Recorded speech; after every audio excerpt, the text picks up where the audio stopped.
नमस्कार। आज से हम लोग झारखंड के इतिहास के सेक्शन को शुरू करेंगे। झारखंड का इतिहास अपने आप में बहुत बड़ा सेगमेंट है और क्वेश्चन भी सबसे अधिक इसी सेगमेंट से पूछे जाते हैं। आइए सबसे पहले झारखंड के इतिहास में ये जानने का प्रयास करते हैं कि प्राचीन काल में झारखंड को कौन से नाम से जाना जाता रहा था, किस नाम से झारखंड को जाना जाता रहा था, इसकी आइए चर्चा करते हैं। देखिए सबसे पहले क्या है, सर्वप्रथम उल्लेख की बात मैं करूंगा कि सबसे पहले झारखंड क्षेत्र का जो पहला उल्लेख हुआ है वो ऐतरेय ब्राह्मण नाम की एक किताब में, पुस्तक में हुई है। झारखंड क्षेत्र का मैं बात कर रहा हूँ, पहला प्रयोग ऐतरेय ब्राह्मण में, और उसमें पुंड्र या पुंड के नाम से इसको जाना गया। झारखंड शब्द का यानी exactly word JHARKHAND, Jharkhand word का फर्स्ट टाइम यूज किया गया है 13वीं सदी के ताम्रपत्र में। कब किया गया है? तो 13वीं सदी के ताम्रपत्र में। ताम्रपत्र मतलब तांबे का एक पेपर में लिखा हुआ, एक शीट में लिखा हुआ। और झारखंड शब्द का उल्लेख तारीख बांग्ला में किया गया, तारीख फिरोज शाही में भी किया गया, सियारुल मुतखरीन में भी कहा गया, कबीर के दोहों में भी झारखंड शब्द का ही एग्जैक्टली उपयोग हुआ है। और मलिक मोहम्मद जैसी की एक किताब है जिसको आप जानते हो, पद्मावत। इस पद्मावत में भी झारखंड शब्द का एग्जैक्टली उल्लेख किया गया है।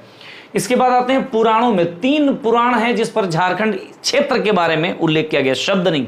तो वायु पुराण जिसमें मुरंड कहा गया, विष्णु पुराण जिसमें मुंड कहा गया, और भागवत पुराण जिसमें किक्कट प्रदेश कहा गया। 3 पुराणों को याद रखिएगा। सबसे बड़ा नाम है भागवत पुराण, इसलिए इसमें झारखंड को सबसे बड़े शब्द से संबोधित किया गया, किक्कट देश या किक्कट प्रदेश।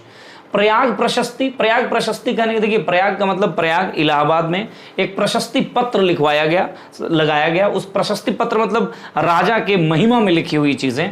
ये प्रयाग प्रशस्ति कौन से राजा का था? तो ये एक गुप्त कालीन राजा थे, समुद्रगुप्त, जिसको भारत के इतिहास में भारत का नेपोलियन भी कहा जाता है। एक्चुअली उनके जो विजय गाथाएं हैं वो इतनी अधिक और इतना इंप्रेसिव है कि उनको भारत का नेपोलियन कह दिया गया। उन्हीं समुद्रगुप्त का जो प्रयाग प्रशस्ति है उसमें झारखंड क्षेत्र को मुरुंड शब्द से जाना गया है। और यह जो समुद्रगुप्त का जो प्रयाग प्रशस्ति अभिलेख है ये किसके द्वारा लिखाया गया? तो उनके एक राज कवि थे, हरिशेण के द्वारा ये लिखित है।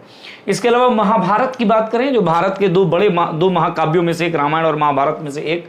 महाभारत में पशुभूमि, पुंडरिक देश या अर्क खंड के नाम से जाना गया है झारखंड क्षेत्र को। पशुभूमि संभवतः उस दौर में घोड़ा वगैरह, हाथी वगैरह इस क्षेत्र से सेना में जाता था, इसलिए पशुभूमि कह दिया गया।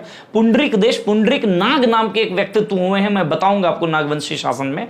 तो पुंडरिक, उससे पुंडरिक देश कह दिया गया। और अर्क खंड, महाभारत में इन 3 शब्दों का जिक्र किया गया झारखंड क्षेत्र के लिए। पूर्व मध्यकालीन साहित्य कहने का मतलब लगभग मान के चलिए 700 ईस्वी से लेकर के 1200 ईस्वी तक का जो दौर है, 500 साल। 1206 में दिल्ली सल्तनत की स्थापना होती है। इस बीच ये जो दौर है जिसमें आप राजपूतों का शासन पढ़ते हैं, जिसमें आप अरब आक्रमण पढ़ते हैं, जिसमें आप त्रिपक्षीय संघर्ष पढ़ते हैं पाल, प्रतिहार और राष्ट्रकूटों के मध्य, वो जो काल है लगभग 700 से 1200 ईस्वी, उस दौर के साहित्य में झारखंड क्षेत्र को कलिंद देश के नाम से जाना गया। अब याद रखिए, अर्थशास्त्र जो प्राचीन भारतीय इतिहास की एक बहुत ही महत्वपूर्ण स्रोत के रूप में जाना जाता है, खास करके मौर्यकालीन इतिहास का तो एक मान के चलिए बहुत बड़ा स्रोत है, बहुत महत्वपूर्ण स्रोत है। अर्थशास्त्र के रचयिता कौन है? चाणक्य। उन्हें विष्णुगुप्त भी कहा जाता है, याद रखना है। और चाणक्य या विष्णुगुप्त रचित अर्थशास्त्र जो है वो वास्तव में नाम अर्थशास्त्र है, लेकिन तत्कालीन राजनीति पर रचित एक किताब है यह। और इस अर्थशास्त्र में झारखंड क्षेत्र को कुकुट देश कहा गया है। क्या कहा गया है? कुकुट देश कहा गया है, ठीक ना। उसके बाद है जी अकबरनामा। देखिए अकबरनामा, तुजुके जहांगीरी और आईने अकबरी, ये 3 जो आपको दिखाई दे रहे हैं ये मुगल कालीन साहित्य की बात हो रही है। अकबरनामा लिखा कौन है? तो अकबर के राज दरबार में 9 रत्न रहते थे, उसमें से एक व्यक्ति था अबुल फजल ने अकबरनामा लिखा। और अकबरनामा जो है वो 3 अलग अलग वॉल्यूम में, जिसका 3rd वॉल्यूम है उसी को आईने अकबरी कहते हैं। तो इसका मतलब आईने अकबरी या अकबरनामा दोनों के रचयिता हुए अबुल फजल।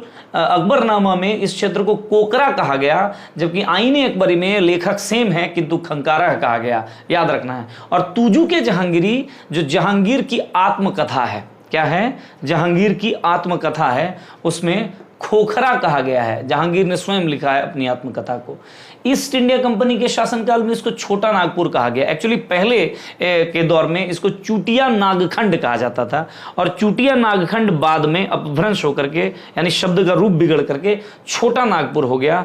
हैविट महोदय ने पहली बार चूटिया नागखंड कहा था इस क्षेत्र को, ठीक है ना। हैविट महोदय ने, J.H. हैविट, इनका नाम क्या है, J.H. हैविट, एक विदेशी विद्वान है, उन्होंने पहली बार कहा था। और ओवरऑल अगर पूछ दिया जाए कि मुगल काल में इसको किस नाम से जानते हैं तो खुखरा या कोकरा के नाम से जानते हैं। तो ये हुआ कुछ इसके बारे में, इस टॉपिक के बारे में कुछ बातें आपको याद रखना है। चीजों को कैसे याद रखना है, जैसे तीनों पुराण का एक साथ याद रख लीजिए। मुरंड, मुंड, किक्कट प्रदेश, मैंने कहा ये बड़ा नाम है भागवत पुराण, इसलिए किक्कट थोड़ा सा बड़ा नाम है, इस तरीके से। इसके अलावा मुरुंड शब्द प्रयाग प्रशस्ति, मिलता जुलता नाम है ना।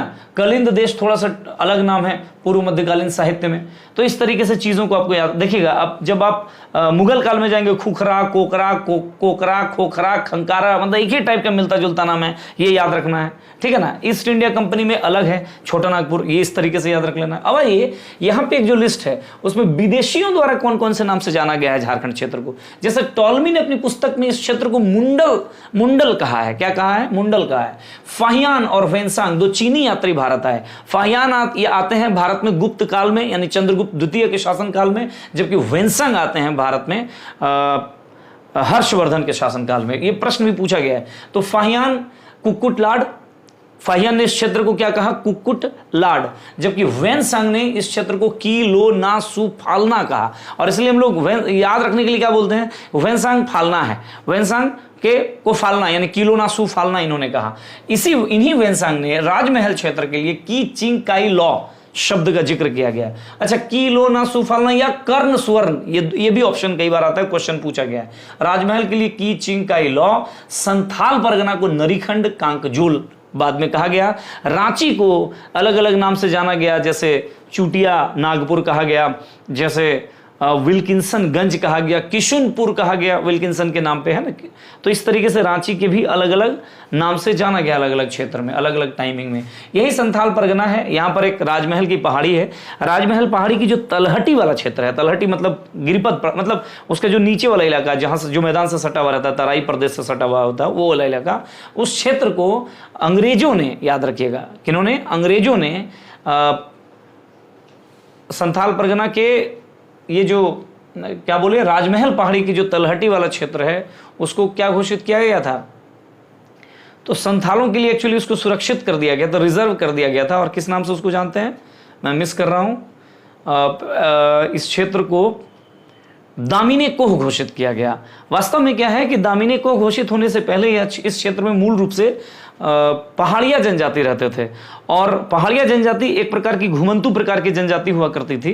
तो संथाल जो है एक स्थायी कृषि करने वाली जनजाति थी। तो जो स्थायी कृषि करेगा वहां से राजस्व कलेक्शन ज़्यादा होगा, राजस्व संग्रह ज़्यादा होगा, इसलिए संथालों को बंगाल से ला करके इस क्षेत्र में बसाया गया और दामिनी को घोषित करके संथालों के लिए इस क्षेत्र को रिजर्व कर दिया गया।